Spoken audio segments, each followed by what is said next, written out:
участник боевых действий на Северном Кавказе. Майор медицинской службы Вера Михайлова в Сыктывкарской части почти 16 лет. В очереди на жилье стоит с 2004 года. В новом доме ее семье выделили двухкомнатную квартиру. Вера Алексеевна не согласилась. 2 сына и мама-инвалид. Предлагаемая жилплощадь явно маловато.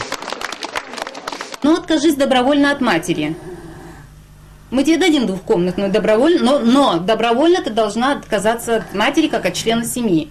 В августе этого года Воркутинский военный суд все же обязал военных учесть права на жилье и майора Михайловой, и ее матери. Однако это решение в части почему-то не приняли во внимание. И в сентябре объявили, жилье Михайловым предоставят, но за вычетом площади ныне занимаемой квартиры. Вышло максимум 30 квадратов. Я ждала эту копию от 14 числа, а мне пришла копия от 17 числа, где меня вообще снимают с очереди.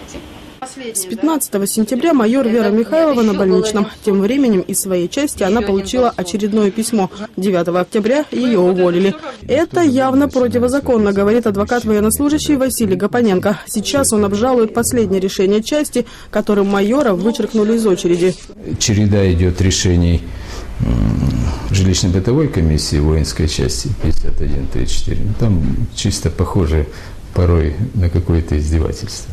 Комментировать историю с майором Михайловой в столичной воинской части телеревизору отказались и отправили в Санкт-Петербург, в Северо-Западное региональное командование внутренних войск. Как только оттуда придет ответ, мы вернемся к этой истории.